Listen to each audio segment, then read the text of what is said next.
저는 63년을 살면서 처음으로 아들에게 이렇게 말했습니다. 이제부터는 통장 내가 관리할게. 아들의 얼굴이 순식간에 굳어졌어요. 짜증, 당황, 그리고 분노가 차례로 스쳐 지나갔습니다. 왜 갑자기 그래요, 엄마? 그 말이 귀에 꽂혔어요. 갑자기가 아니었거든요. 30년을 참아왔습니다. 30년 동안 괜찮다는 말로 제 삶을 내어주고 가족의 평화라는 이름으로 제 목소리를 삼켜왔어요. 그런데 아들은 그걸 몰랐습니다. 아니, 모르게 만든 건 저였어요. 참는 게 사랑이라고 배워온 세대였으니까요. 도대체 무슨 일이 있었던 걸까요? 이 모든 이야기는 6개월 전 어느 봄날로 거슬러 올라갑니다. 사연 시작하기 전에 구독 버튼을 눌러주세요. 오늘 하루가 조금 더 특별해질 거예요.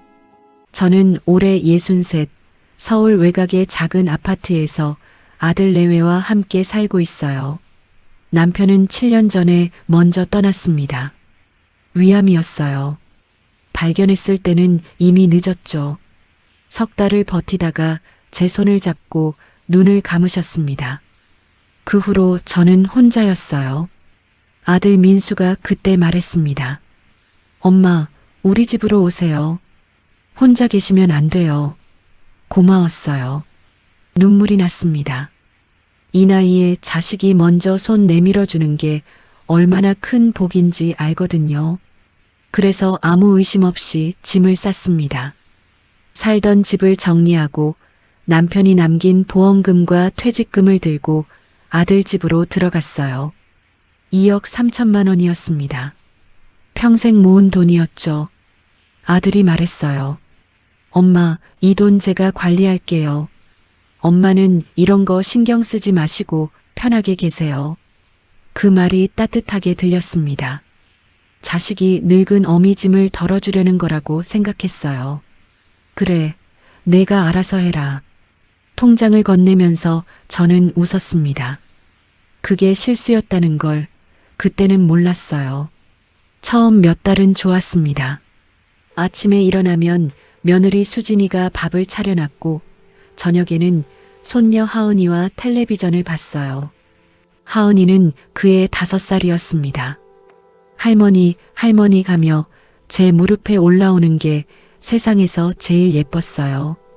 이렇게 살면 되겠구나 싶었습니다. 남은 인생 편하게 손녀나 보면서 살면 되겠다고요.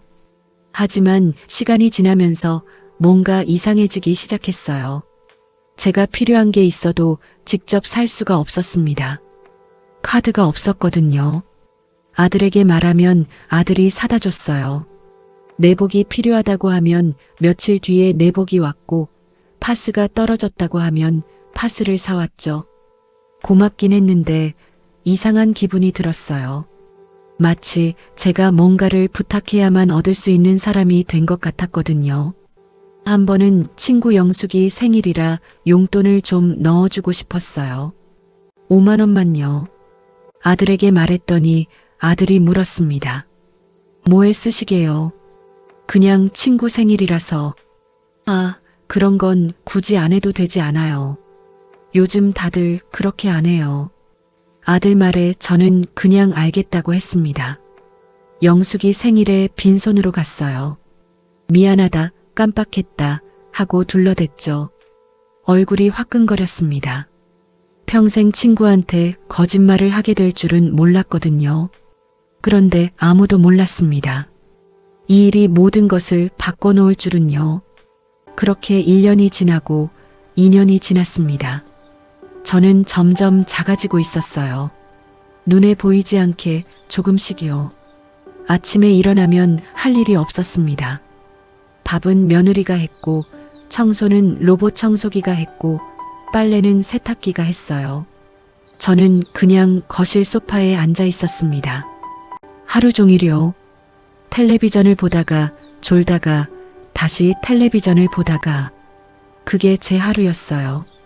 손녀 하은이도 어느새 7살이 됐는데 예전만큼 제게 오지 않았습니다. 학원을 3개나 다녔거든요. 아침에 유치원 가고 오후에 영어 학원, 저녁에 피아노 학원. 할머니랑 놀 시간이 없었어요. 가끔 제가 하은아 하고 부르면 아이가 피곤한 얼굴로 왜요? 하고 대답했습니다. 그 목소리가 귀찮다는 뜻이라는 걸 알면서도 저는 아무 말도 못했어요. 며느리 수진이와의 사이도 점점 멀어졌습니다. 처음에는 엄마 뭐 드시고 싶은 거 있으세요? 하고 물었는데 이제는 그런 말도 없었어요. 밥상에 제 밥이 차려져 있으면 다행이고 없으면 혼자 라면을 끓여 먹었습니다. 불만을 말할 수가 없었어요. 얹혀 사는 처지인데 무슨 말을 하겠어요. 그래도 참았습니다. 참는 게 어른이라고 배웠으니까요. 시어머니가 며느리한테 잘해야 집안이 평화롭다고 어머니가 늘 그렇게 말씀하셨거든요. 저도 그렇게 살았어요. 시어머니한테 30년을 참았고 이제는 며느리한테 참고 있었습니다. 참는 게 제 운명인가 보다 하고 생각했어요. 그러던 어느 날이었습니다. 2024년 10월 15일 금요일 오전 10시쯤이었어요. 허리가 유난히 아팠습니다. 며칠 전부터 쑤시더니 그날은 걷기도 힘들었어요. 병원에 가야겠다고 생각했습니다. 혼자 갈 수 있었어요. 버스 타고 30분이면 되는 거리였거든요. 아들에게 말했습니다. 민수야, 나 오늘 병원 좀 다녀올게. 아들이 거실에서 노트북을 보다가 고개를 들었어요. 재택근무 중이었거든요. 어디 아프세요? 허리가 좀 아파서. 아, 그럼 제가 데려다 드릴게요. 잠깐만요. 아니야, 혼자 갈 수 있어. 바쁘잖아. 아들의 표정이 살짝 찌푸려졌습니다. 그러더니 이렇게 말했어요. 엄마, 쓸데없이 나가서 뭐 하게요. 그냥 집에 계세요. 제가 시간 될 때 모시고 갈게요. 쓸데없이. 그 말이 가슴에 박혔습니다. 제가 병원 가는 게 쓸데없는 일이 됐어요. 아들 허락 없이는 아픈 것도 마음대로 못하는 사람이 된 거였습니다. 하지만 저는 웃으며 말했어요. 그래, 알겠다. 안 나갈게. 그 순간 저는 저를 배신했습니다. 제 몸이 아픈 건 제 일인데 왜 아들 눈치를 봐야 하는 건지, 왜 제 발로 병원 한 번 가는 게 이렇게 어려운 건지, 그런 생각이 머릿속을 맴돌았지만 입 밖으로 나오지 않았어요. 평생 그렇게 살아왔으니까요. 바로 그 순간이었어요. 며칠 뒤 복지관에 갔습니다. 한 달에 한 번씩 건강 체조 프로그램이 있었거든요. 그나마 제가 밖에 나갈 수 있는 유일한 시간이었어요.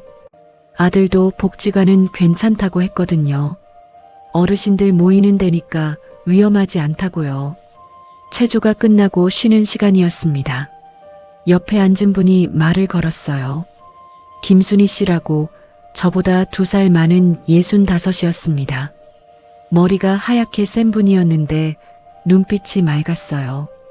선생님, 표정이 안 좋으시네요. 무슨 고민 있으세요? 저는 그냥 웃었습니다. 아니에요, 괜찮아요. 그랬더니 순희 씨가 고개를 저었어요. 괜찮다는 말 저도 많이 했어요. 근데 그 말하면 할수록 점점 안 괜찮아지더라고요. 그 말에 저도 모르게 눈시울이 뜨거워졌습니다. 순희 씨가 제 손을 잡았어요. 손이 따뜻했습니다. 그러더니 조용히 말했어요. 참는 게 익숙해지면 그게 내 선택인 줄 착각하게 돼요. 가슴이 철렁 내려앉았습니다. 그 말이 너무 정확했거든요. 저는 참는 게 제 선택이라고 생각했어요. 제가 어른이니까, 제가 이해심이 많으니까, 제가 가족을 사랑하니까 참는 거라고요. 근데 아니었어요. 저는 선택한 게 아니었습니다. 저는 조용히 밀려나고 있었던 거였어요.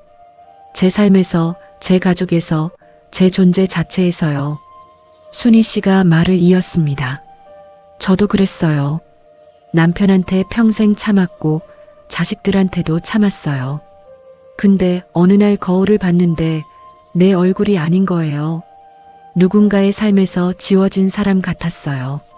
저는 아무 말도 못했습니다. 목이 메어서요. 순희 씨가 눈을 맞추며 말했어요. 그때 결심했어요. 이제부터는 내 삶을 살아야겠다고요. 늦었다고 생각했는데 안 늦었더라고요. 살아있는 한은 안 늦은 거예요. 복지관을 나오는 길 버스를 기다리며 유리창에 비친 제 얼굴을 봤습니다. 순희 씨 말대로였어요. 제 얼굴이 아닌 것 같았습니다. 누군가의 삶에서 지워진 사람. 흐릿하고 희미하고 아무런 생기도 없는 얼굴이었어요. 그때 결심했습니다. 이대로는 안 되겠다고요. 하지만 진짜 어려운 건 그 다음이었습니다. 그날 밤 저녁을 먹고 거실에 앉아 있었습니다. 아들이 소파에서 핸드폰을 보고 있었어요. 며느리는 설거지를 하고 있었고 손녀는 방에서 자고 있었죠. 심장이 두근거렸습니다. 손바닥에 땀이 흥건했어요. 입을 열었다 닫기를 몇 번이나 반복했는지 몰라요. 민수야. 네, 엄마. 아들이 핸드폰에서 눈을 떼지 않고 대답했습니다. 저는 숨을 깊이 들이쉬고 말했어요. 이제부터는 통장 내가 관리할게. 순간 거실이 조용해졌습니다. 아들이 고개를 들었어요. 뭐라고요? 내 통장, 내가 관리하고 싶어. 아들의 표정이 변했습니다. 처음에는 당황, 다음에는 짜증, 그리고 분노가 차례로 스쳐 지나갔어요. 왜 갑자기 그래요, 엄마? 갑자기가 아니야. 아들이 핸드폰을 소파에 내려놓았습니다. 몸을 앞으로 기울이며 물었어요. 누가 뭐래요? 복지관에서 누가 이상한 얘기했어요. 아무도 안 그랬어. 그냥 내가 생각해 보니까 내 돈은 내가 관리하는 게 맞는 것 같아서. 아들의 눈이 날카로워졌습니다. 엄마, 제가 지금까지 얼마나 잘 관리했는데요. 엄마 돈 한 푼도 안 건드렸어요. 알아, 내가 잘해줬어. 근데 이제는 내가 하고 싶어. 왜요? 왜 갑자기요? 아들의 목소리가 높아졌습니다. 며느리가 부엌에서 나왔어요. 무슨 일이에요? 아, 엄마가 갑자기 통장 달라고 하셔. 며느리의 표정도 굳어졌습니다. 어머니, 무슨 일 있으세요? 저희가 뭘 잘못했어요? 아무것도 잘못 안 했어. 그냥 내 돈은 내가 갖고 있고 싶을 뿐이야. 아들이 한숨을 쉬었습니다. 엄마, 이 나이에 통장 들고 다니시다가 사기당하면 어쩌려고요? 요즘 보이스피싱 얼마나 무서운데요? 난 안 당해. 그건 모르는 거예요. 어르신들이 제일 많이 당하잖아요. 그 말이 가슴에 박혔습니다. 어르신. 아들이 저를 어르신이라고 불렀어요. 판단력이 흐려진 보호해야 할 대상으로 보는 거였습니다. 민수야. 네. 나 아직 멀쩡해. 내 돈 내가 관리할 수 있어. 아들이 입술을 깨물었습니다. 그러더니 벌떡 일어나 방으로 들어가 버렸어요. 문이 쾅 닫혔습니다. 며느리가 한숨을 쉬며 말했어요. 어머니, 좀 생각해 보세요. 저희가 어머니 돈 탐내서 그러는 거 아니에요. 그냥 어머니 걱정돼서 그래요. 알아, 고마워. 근데 이건 내가 결정할 일이야. 며느리도 고개를 저으며 방으로 들어갔습니다. 저는 혼자 거실에 남았어요. 손이 떨렸습니다. 심장이 쿵쾅거렸어요. 평생 이런 말을 해본 적이 없었거든요. 가족한테 제 의견을 말하고 제 권리를 주장한 게 처음이었습니다. 무서웠어요. 잘한 건지 모르겠었어요. 하지만 동시에 이상한 느낌이 들었습니다. 숨을 쉬는 것 같았어요.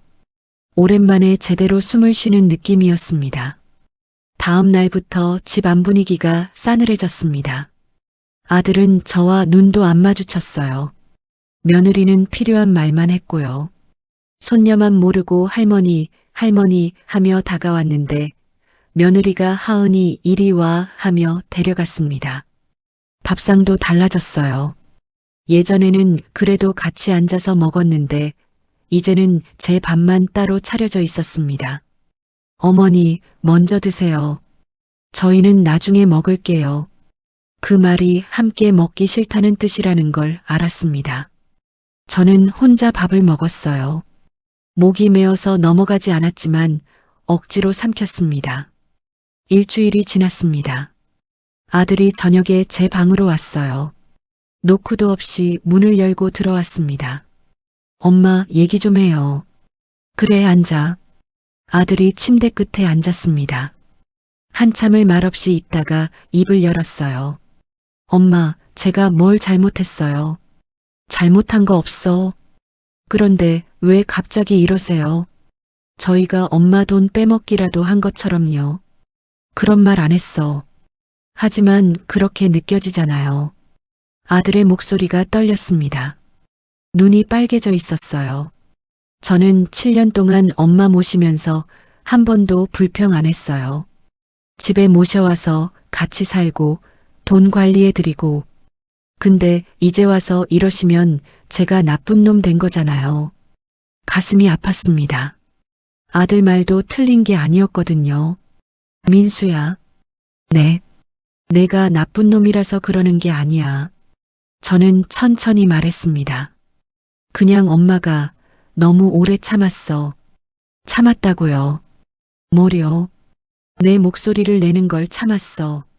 내 생각을 말하는 걸 참았고, 내가 원하는 걸 요구하는 걸 참았어. 그게 사랑이라고 생각했거든. 근데 아니었어. 아들이 멍하니 저를 바라봤습니다. 엄마가 참으니까 너는 엄마가 아무 생각 없는 줄 알았을 거야. 엄마한테 뭘 해도 되는 줄 알았을 거고. 그게 내 잘못이 아니야. 엄마가 그렇게 만든 거야. 아들의 눈에서 눈물이 흘렀습니다. 저도 모르게 눈물이 났어요. 민수야, 엄마가 미안해. 진작 말했어야 했는데.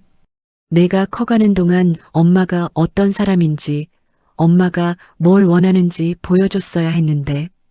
그냥 참기만 했어. 그래서 너도 엄마를 존중하는 법을 배우지 못한 거야. 아들이 고개를 떨궜습니다. 어깨가 들썩였어요. 한참을 울었습니다. 저도 같이 울었어요. 7년 만에, 아니, 어쩌면 30년 만에 처음으로 아들과 진심으로 대화를 나눈 것 같았습니다. 아들이 고개를 들었어요.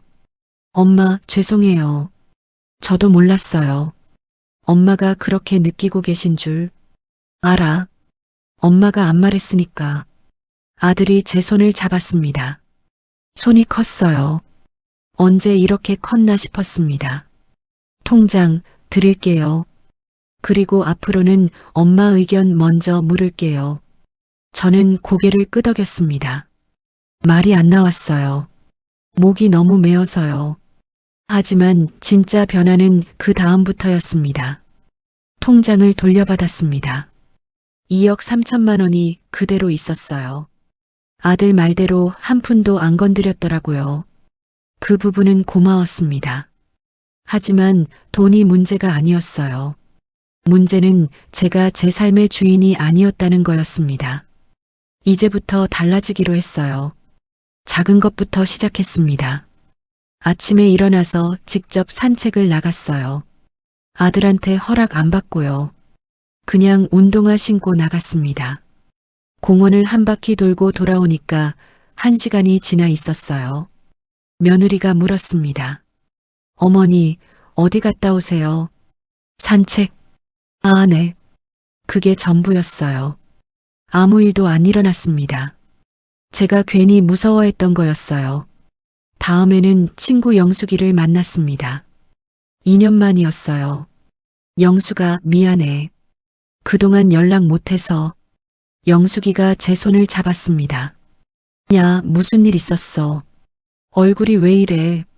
저는 그동안 있었던 일을 다 털어놨어요. 영숙이가 한숨을 쉬며 말했습니다. 너 진짜 바보다. 왜 진작 말 안 했어? 몰랐어. 내가 그렇게 살고 있는 줄. 영숙이가 고개를 저었어요. 우리 세대가 다 그래. 참는 게 미덕이라고 배웠잖아. 근데 참다가 병나. 나도 그랬어. 영숙이도 비슷한 경험이 있었습니다. 시어머니한테 30년을 시달리고 남편한테 무시당하고 자식들한테 짐 취급당하고 근데 어느 날 쓰러졌대요. 심장에 무리가 왔다고요. 그때 깨달았대요. 내가 나를 안 지키면 아무도 안 지켜준다고. 저도 그랬어. 이제야 알았어. 영숙이가 웃었습니다. 늦었다고 생각하지 마. 우리 아직 살 날이 2, 30년은 남았어. 지금부터라도 잘 살면 돼. 그 말이 위로가 됐습니다. 집으로 돌아오는 길, 하늘이 유난히 맑았어요. 바람이 시원했습니다. 오랜만에 기분이 좋았어요. 살아있다는 느낌이 들었습니다. 한 달이 지났습니다. 집안 분위기가 조금씩 바뀌었어요. 아들이 먼저 말을 걸기 시작했습니다. 엄마, 오늘 뭐 하세요? 병원 가려고. 제가 모셔다 드릴까요? 아니야, 혼자 갈 수 있어. 예전 같으면 그냥 집에 계세요. 했을 텐데 아들이 고개를 끄덕였어요. 네, 조심히 다녀오세요. 그 변화가 작아 보이지만 저한테는 컸습니다. 제 의견이 존중받는다는 느낌이 들었거든요. 며느리도 달라졌어요. 어머니, 저녁에 뭐 드시고 싶으세요? 예전에는 이런 말 안 했거든요. 그냥 알아서 차려줬죠. 근데 이제는 물어봤습니다. 제가 뭘 원하는지를요. 나 된장찌개 먹고 싶어. 네, 끓여드릴게요. 손녀 하은이랑도 시간을 보내기 시작했어요. 토요일 오후에 같이 공원에 갔습니다. 하은이가 제 손을 잡고 할머니, 저 꽃이 예뻐요. 하며 가리켰어요. 그래, 예쁘다. 할머니도 예뻐. 하은이가 깔깔 웃었습니다. 그 웃음소리가 귀에 꽂혔어요. 가슴이 따뜻해졌습니다. 이게 행복이구나 싶었어요. 근데 이건 제가 목소리를 냈기 때문에 가능한 거였습니다. 참기만 했으면 평생 몰랐을 거예요. 어느 날 저녁 가족이 다 같이 밥을 먹고 있을 때였어요. 아들이 갑자기 말했습니다. 엄마, 저 드릴 말씀이 있어요. 뭔데? 이번 달 말에 가족 여행 가려고요. 엄마도 같이 가요. 저는 놀랐습니다. 여행이라니요. 7년 동안 한 번도 같이 여행 간 적이 없었거든요. 어디? 강릉이요. 하은이가 바다 보고 싶다고 해서요. 하은이가 눈을 반짝이며 말했어요. 할머니, 같이 가요. 바다에서 모래성 쌓아요. 눈물이 핑 돌았습니다. 그래, 같이 가자. 며느리가 웃으며 말했어요. 어머니, 회 좋아하시죠? 맛있는 거 많이 드세요. 고마워. 그 순간 저는 알았습니다. 가족이 달라진 게 아니었어요. 제가 달라진 거였습니다. 제가 목소리를 내니까 가족도 저를 다르게 보기 시작한 거였어요. 존중받을 사람으로요. 강릉 여행을 다녀왔습니다. 이틀 동안이었어요. 바다가 정말 예뻤습니다. 하은이랑 모래성도 쌓고 파도에 발도 담그고 회도 실컷 먹었어요. 아들이 제 사진을 많이 찍어줬습니다. 엄마, 웃어요. 파도 배경으로 찍어드릴게요. 저는 어색하게 웃었어요. 사진 찍히는 게 익숙하지 않았거든요. 남편이 살아있을 때도 사진을 잘 안 찍었어요. 근데 아들이 찍어준 사진을 보니까 제가 웃고 있었습니다. 진짜 웃고 있었어요. 언제 이렇게 웃어봤나 싶었습니다. 돌아오는 차 안에서 아들이 말했어요. 엄마, 앞으로 1년에 2번은 여행 가요. 봄이랑 가을에. 그래, 좋아. 며느리가 뒤돌아보며 웃었습니다. 어머니, 가고 싶은 데 있으시면 말씀하세요. 저도 모르게 대답이 나왔어요. 제주도 가보고 싶어. 젊었을 때 신혼여행으로 갔거든. 남편이랑. 아들이 백미러로 저를 보며 말했습니다. 그럼 가을에 제주도 가요. 네, 어머니. 제주도 좋아요. 며느리도 맞장구 쳤어요. 눈물이 났습니다. 슬퍼서가 아니라 기뻐서요. 이렇게 가족이랑 대화하는 게, 제가 원하는 걸 말하는 게 이렇게 좋은 건지 몰랐어요. 그동안 왜 참기만 했을까요? 왜 괜찮다는 말로 제 삶을 그렇게 쉽게 내줬을까요? 후회가 됐습니다.